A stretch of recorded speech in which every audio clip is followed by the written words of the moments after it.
possession. Yeah, that was Joliet Catholic last year in 2011. 589 rushes, 109 passing, about an 85% run. As a former running back, I love that. You would have loved that. But unfortunately, you would have loved to play sometimes, there. but when a defense has a way to stop you, boy, you got to start throwing the ball. You have to be. You can't be one-dimensional. You have to be multi-dimensional in an offense. But tonight it's Providence Catholic with a 138 to 73 yards on the ground. Second down and long. It's Tyler Reitz. Tony Petta on the tackle for Providence Catholic. Tyler Reitz is, we talked about. Have to come in. The reserves have to come in, and they have to do their job.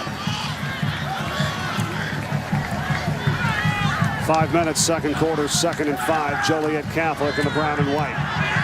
Reitz on the run. Tyler Reitz. One guy can catch him. Tony Petta. Tyler Reitz. Petta hits him. Does not get him. Reitz is in for the touchdown. I said I was so impressed with Tyler Reitz watching film on him as well this year. He does a great job. He gets it through the hole. Good vision. He puts on the Jets. He doesn't think he can. Although we're at Providence Catholic's home stadium, it's a sellout crowd. They were a big underdog in this game. They heard all summer long how great Joliet Catholic was. This game was going to be on national TV. There's nothing more dangerous, Mike, in sports, especially football, when a team has a chip on their shoulder. And there's no doubt after talking to those coaches yesterday, Providence Catholic had a chip on their shoulder. They weren't getting any credit, and they're coming out and they're playing one heck of a ball game. The Celtics in green and yellow from Providence Catholic, with momentum on their side now as the first half is winding down. They've had almost 500 yards of total offense already in this ball. Mike Ivo back in at fullback after the play out.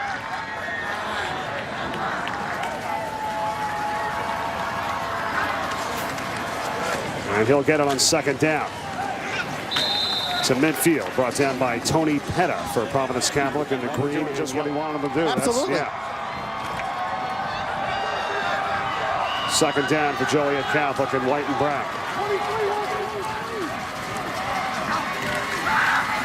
Reitz in motion, play action to him. Sork is decked by Petta. His pass is incomplete.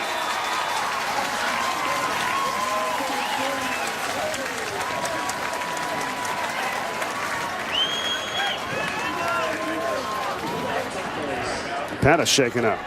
Yeah, and Petta went off that corner blitz. We're going to see our right side of the screen. No one picks him up. The fullback, Ivo, tries to get out there. He gets out there too late, and Petta lays a lick on Slowick on his blind side, preventing him for any chance of completing that pass. Good job by Petta there. But if you're Ivo, you're that fullback, well, you got to kick left hard, and you got to pick that block up. Even if you can get a piece of Petta to knock him off course, it gives your quarterback a chance to step up and make that throw. And Petta's being worked on the sidelines now, out for this 3rd down and 9 play for Joliet Catholic, just outside the 40. 46 seconds to go in the 3rd. Tyler Reitz for Joliet Catholic, and will fight for a couple. And a flag is thrown.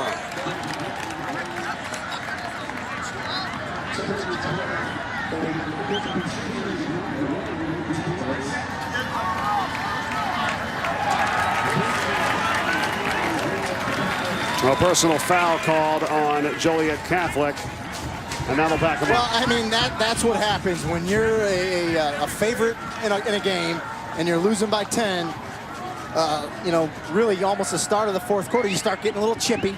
You let things bother you, and you can't do that. You have to hold your composure. I believe he called it on Reitz. Reitz was probably a little upset because, listen, this Providence Catholic defense is flying around. They're excited as we take a look at it, but you have to hold your composure. You see him getting hit.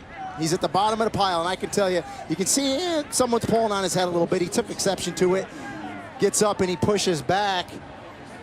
And, you know, against Petta, and it's usually always the second guy. We've seen it a million times. The ref's going to call that flag, but boy, Tyler, you got to keep your composure. That 15 yards just kills you in that situation. And that's going to always appeal to recruits. You have a program that is a high-profile program, and even though you're dealing with some postseason bowl bans, which are now gone, and some scholarship restrictions, if you're still winning and you're able to maintain that type of high profile, players are interested. What a stick by Tony Petta here on the catch from Reitz. Tony Petta's had a special game, number 33 in the green and yellow for Providence Catholic, and it's second down with coming up on 6 minutes to go in the contest as the time being kept on the field by the officials. Problem with the clock. Craig, this weekend, how awesome. You know, it's 26 teams, 15 states, 13 games, showcasing a lot of talent. Providence Catholic leads the series 6-2. Joliet Catholics, Craig Slowick going deep for Tashida, overthrown. And Tony Petta, 33, was on coverage. Yeah, that's great coverage by Petta. They tried to run a wheel route that time to Tashida and out and up. And boy, Petta had him covered great. Never let him get behind him. Good job there. Slowick's got a pretty good arm. He's got a great arm. Listen, I'm impressed with Slowick. He steps into this one, throws it where he needs to throw it. Hopefully there on that wheel route, your receiver can beat the D-back and run that ball down. But Petta did a great job cutting off Tashida to the ball there.